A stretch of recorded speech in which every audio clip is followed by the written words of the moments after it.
This is a video I wish I would have watched when I first got started online. I got started with affiliate marketing and that's all I did. It's all I really knew. And while I enjoyed it, I wish I had learned that there are other ways to go about monetizing websites.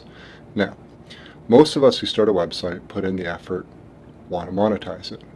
The good news is there's a lot of ways to do it. And this video is going to be an overview of pretty much every option you have. There may be a few others. I haven't used every option listed here. I've used most of them across my websites over the years.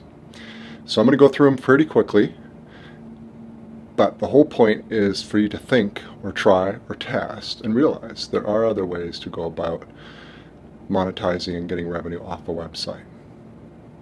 Let's start with the obvious. Affiliate marketing, I already mentioned that. Affiliate marketing is essentially having a relationship with a merchant, maybe a sneaker company like Zappos or Amazon, and if approved as an affiliate, you get a special link. You put the links on your site, various products, visitors to your site, click a link, go to the merchant, buy something, you get a commission. The commission is usually based off a percentage of what the total sale was. There are affiliate opportunities for a lot of merchants, whether it's physical products or digital products, software for sure. These days, if you're in affiliate marketing, these are good days. These are really good days because they're, I don't know, regardless of what you're writing about, promoting, there is an affiliate opportunity for your website. So that's great. It's not like it was 10, 12 years ago where there weren't a whole lot of options. The other good news for affiliates is people today will not think twice about buying online. 12 years ago, a lot of people wouldn't buy online. They may research online, but they didn't buy. They would research, go to the store and buy. These days, people will have accounts with all their favorite merchants, click through the site and buy. So, great stuff. Bad news for affiliates is there's a lot of you out there. I should say a lot of us, because I do affiliate marketing as well. And there's a lot of us out there, and so it's competitive. So, that's the nature of affiliate marketing. Another subset of affiliate marketing is what I call local affiliate marketing. It's kind of a hybrid of affiliate marketing and lead generation. And if you have a knack for ranking websites for local searches, let's say for plumbers or electricians, and you don't have a client for that site, or for whatever reason you have the site and it's informational, it's ranking well, what you can do is you can enter in a deal with whatever industry with a company and say, listen, I'll get you calls, I'll get you leads through a form, and if a sale is made, you give me a percentage of that sale or some flat rate or something like that. And I've done that as well. It can work out really well. You got to trust the company you're working with. It's a bit of setup involved, which I'm not going to get into, but it is an opportunity. It's a little bit different than lead generation at the local level, where a company would simply pay you for X for every lead that you would generate. In the affiliate marketing angle, you would only get paid if there was a sale, but the plus side is you could generally, because of the high value of the sales, I mean, you can imagine for plumbing companies, electricians, chiropractors, and so forth, one new customer is a high value customer, and so you can negotiate fairly high fees. The next way you can monetize a website is display ads, and I do a lot of display ad marketing, I should say monetization, across many, many sites. And you have a lot of options as well. It's not just the old banner ad. Of course, that's one of them. But there's many different types that you can put on your website. And I definitely recommend you experiment with many different types across your sites in different locations. I've been doing it for years. It can make a big difference if you test them out. Okay. The obvious is the banner ad. The next type that you could consider would be what's called a sticky ad. Usually it's a banner that sticks or floats along with your visitors as they scroll on the screen. Those are fairly high value because the exposure time to the visitors is very, very high unless they close it out. And the more exposure and the longer exposure that advertisers get on your site, the more they're willing to pay the publisher. Another type of display ad would be what's called a link ad, and Media.net offers these, and so does AdSense for only some accounts. And basically they look like menu buttons. They can come in various arrangements, and the thing with those is you're going to get a lot of clicks on those, but you don't get paid on the first click. You get paid on the second click. What happens when they click the first time is they get brought to a landing page And if you work with media.net, they will customize that landing page for you. If it's with AdSense, you get what they give you. And there'll be a list of ads on the second landing page, and it's when your visitor clicks that you will receive some form of revenue, usually based on the value of that click.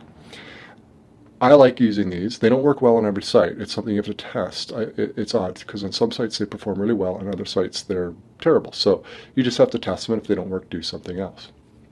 Another type of display ad that you can put on is what's called a background ad. Basically, it would be an advertiser that would give you an ad that would take up the entire background of your website. Most websites don't expand the full width of a screen on desktop, so advertisers view this as some potential space that they could pay for. They may pay based on a number of impressions that they would get, or perhaps on a per-click basis, or some formula based on both of those. Those aren't too common. I've never used one. I've never been asked to use one. I've been with various display ad networks over the years. I've never had the opportunity to place it on my site. I suspect if you did make a good deal direct with a merchant, you could probably command a pretty good rate for that. And if the performance was good, you may have a very good ad slot using the background of your website. Other type of display ads, what's called native ad. You've probably seen these with Taboola and Outbrain and some other outfits. Basically what the ads are is for other content, not blatant ads for a product or a service, but they're for articles, so basically they're traffic drivers for other websites, and they usually fall into grids, so usually placed at the bottom of content on your site. The cost per click is usually quite low, but you may get more clicks because often it's very enticing, the headlines that get people to click through because they're stories or they're regular content rather than promoting some product outright. Another type is sort of a subset of a banner ad would be a pop-up, and you can have pop-up show up as soon as people show up to your site, what would be called prestitial. I don't like those. I don't like visiting sites with them. I don't put them on my sites. I know they pay well, and while I'm all about monetizing my sites fairly aggressively to make as much revenue as possible, I do draw the line at those, and I will not put them on my site, but you'll see them. I believe Forbes.com uses them, and if they don't, they used to. But essentially when you visited the site, a big full screen or a large chunk of the screen ad would pop up right away, and you'd have to click through to get to the site. You can do pop-ups that are timed, that will show up after, say, 10 seconds or after a certain percentage of a visitor will scroll down the page, and then you can have what are called exit pop-ups. I do like these ads. I do use exit pop-ups. I use a number of networks will offer them. Media.net offers one that performs reasonably well. I use that. And essentially what that is on desktop is when a visitor's cursor moves toward the browser at the top, up pops an ad, and you hope, the way I figure it is somebody's leaving the site, so you might as well present an ad at that opportunity. It's not impacting their navigation of your site or the use of your site because they're leaving anyway. Another option, and I've used these on and off over the years, and I have them on a couple of my sites right now, is what's called in-image ads. So if you use a lot of images on your site, and most sites do these days, most sites will at least have one image in each article, and many have multiple, is you can use ad networks like GumGum. I believe Monumetric offers these as well, and basically they're ads that display on top of images.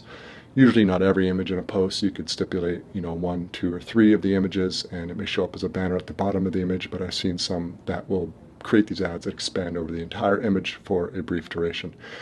These ads can pay reasonably well. Like I said, I've used them on and off over the years. I do have them on a couple of sites, and they work pretty well. But I do request that they only show up on 1 or 2 images in a post. I don't want them to show up on all 10 images. That would be just far too much. And the last type of display ad is what's called a video ad.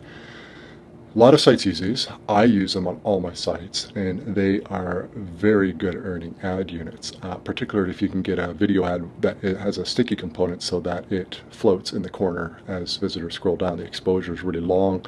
Long exposure for video ads is really what the advertisers are looking for, and so the ad rates for those, usually based on some formula of impressions and clicks, will be very, very high. They're even quite high on mobile. and a lot of sites use these. The one requirement I have with these is that there be no sound that comes on automatically. In fact, I require that they be silent. There is nothing more annoying than showing up to a site and all of a sudden you got some sound blaring at you and you can't figure out where it's coming from or how to turn it off. I just think that makes for a bad user experience and people aren't going to like that. It sure annoys me. I tend to put into practice on my sites what I kind of expect when I go to websites, and I'm pretty forgiving to see a lot of ads on a website, but at some point it gets to be too much. So I just do what I think is reasonable on my own sites based on my user of other sites. All right, well, that's the display ads, and we've covered affiliate marketing. The next is you could sell info products. Info products are like selling courses, pretty much anything that's delivered digitally that's informational. All right, it's different than what I'll also get to would be digital products.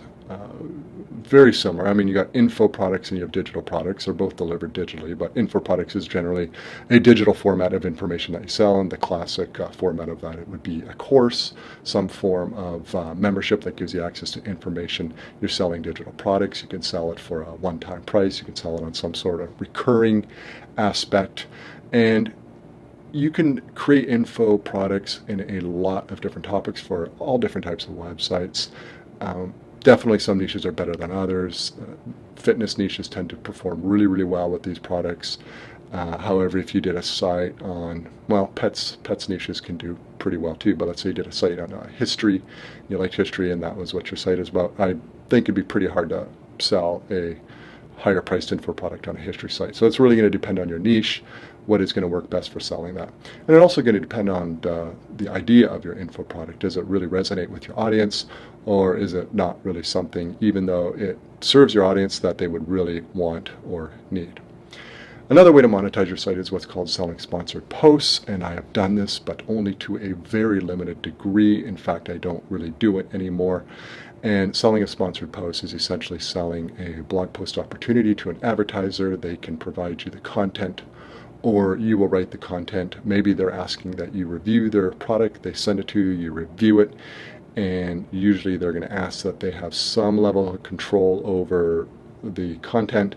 You need to mark it as sponsored at the top because you've been paid to post this, and there'll be a link to the advertiser. Basically, it's one big blog post or article that is advertisement for the merchant who is mentioned.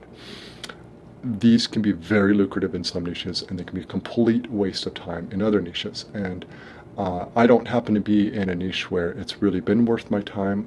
I have sold them, and I just found there is a lot of back and forth, a lot of negotiation, a lot of work setting it up, and I just found the work and the hassle just wasn't really worth the money I was able to get. But if you can get high premium rates just because of who your audience is, and advertisers are willing to pay those really high rates, then it can be worth it. I mean, if you go have to email back and forth 15 times, but you get a huge fee for it, well, then that could very well be worth it.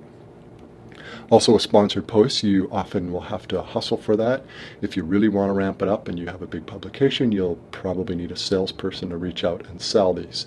You can put a sponsored post or an advertise page and media kit together, but I don't think you're going to get a lot of good offers just by having it on your site. Usually this is something that needs to go out and be sold.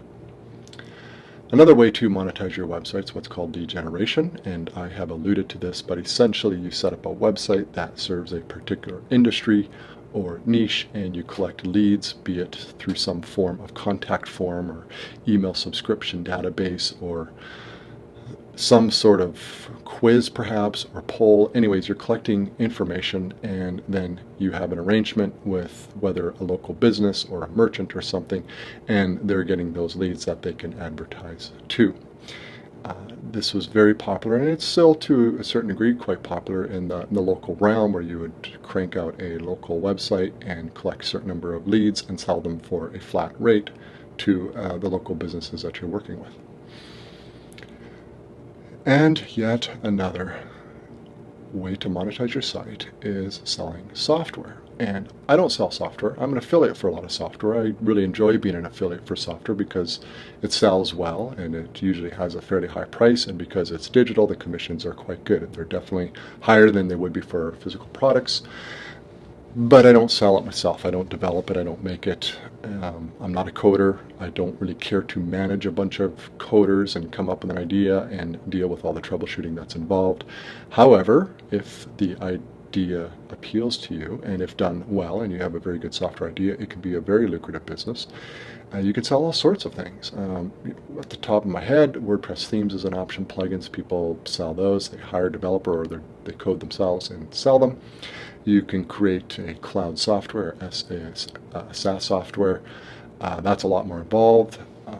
I've never done, I don't know a whole lot about it. From what I've read a bit about it, it's a lot more expensive than you would think. I mean, the hosting could be frightfully expensive just on its own. That's not even including all the development costs and marketing behind it. So you need to be fairly well funded for something like that. But it is a subscription-based model usually, so your customers will pay every month to have access to the software, and if it's in demand, you could build up a very large recurring revenue stream. And then you can do something like that's a hybrid of the affiliate or direct seller of software, and that is be a reseller. And some software products will offer reseller options or even white label options where you can basically, you're the hired gun marketer, it's under your brand name, and you sell it. I've never done that as well. I simply only promote it as an affiliate and for a commission. And I continue doing that to this day quite extensively. Another option would be to sell physical products, basically classic e-commerce, much like Amazon, although Amazon sells a lot of digital stuff too, like ebooks, but they sell a mountain of physical products, and you can do the same. You don't have to be Amazon. You could start up your own small little niche e-commerce website and make arrangements with various manufacturers or wholesalers and get the products put into inventory, or you could even try drop shipping where you don't have to have inventory and instead you just collect the orders and the payments, and then the drop shippers will ship the products to your customers. E-commerce is a lot different than what I typically do, which are content sites, and which basically are monetized with ads and affiliate marketing. E-commerce is a different ball game. There's conversion considerations. SEO is more complicated, especially if you have a lot of products, and you definitely got to work on your conversion. You have a customer support aspect to it, so there's a fair amount involved, but if you happen to make it work, it can be a very, very good business, and it's something that you can actually make happen probably a lot quicker than if you do a content blog. And the reason for that is if you get your conversions down and you're selling a good product and you are fairly good at buying traffic, say Google ads or Facebook ads I think would be a little bit more difficult. Google ads are search intense, so those can be very good for e-commerce stores. You can start getting traffic immediately, and if you manage to get profitable via Google ads, well, you've created a profitable business very, very quickly. And yet another option is sell services, and I've never jumped into the services game, although when I first started I did some work for some local companies, so I guess you can say I did services. Nice thing about selling services, if you have a skill, even if you're a half-decent writer or you're a graphic designer or can build great websites, there's all kinds of skills that you can do online and sell them, and there's a lot of websites where you can list your services for sale, and hopefully you find clients through that as well. There's the freelancer.com, Upwork, Fiverr, just the name of a few of the very, very popular ones, but there's others out there. And you can sell all sorts of services, copywriting, and you may have to start at a little bit lower rates than you'd like, but you build up a clientele, and if you do really good work, you can increase those rates. What's really nice about selling services is you can get started very quickly, and as soon as you land a job, you get paid. It's not like blogging. It can take a long time to get that off the ground. And yet another option is to sell digital products. I mentioned this briefly. The reason I make a distinction between selling info products and digital products is by info products, it's digital products that you basically are information, whereas a digital products, purely digital products, would be something like selling images, stock photos, music, that sort of thing. There's not a whole lot. Those are pretty much the best examples I can come up with, but there are some very large, thriving businesses that focus solely on selling stock photos and selling stock music, as a couple of examples. Another option, which isn't very popular, I've never done, I've never even attempted, but a few of the, I would say, premium websites on the web are able to do this, and that is establish a paywall. And basically, if visitors want to visit your site and read your content and or watch your videos, they will have to basically subscribe or pay per article or however you structure it. Like I said, not a lot of sites can do this. I mean, most sites are just happy to get the visitors, let alone, reject most of them because they're not willing to pay $2 to consume an article or pay the $9.99 per month. But one example that's able to do this would be the Washington Post. They, I believe, let you read 3 articles per day, and after that ask that you pay.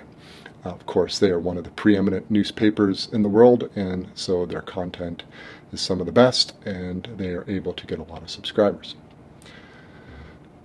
Another option that you can do is sell subscriptions. So you could do that via the paywall that I just mentioned, but you could also do it via selling info products like a membership website, and you can have a recurring monthly or annual subscriptions. A lot of software does this, of course. They sell monthly subscriptions to access the software. Some will break it down into annual subscriptions, especially theme developers and plugin developers will just have an annual fee. But you can get very creative with subscriptions, and if you have something informational or are producing excellent content regularly, you can attempt to charge some form of subscription fee to that. And yet another option would be selling listings. I've never really done this, and I don't know how popular it is. It was a very popular model a few years ago, 5 years ago. But basically, what you would do is you'd create a local directory site, and you might distinguish it from other sites because you would focus on a particular niche or industry.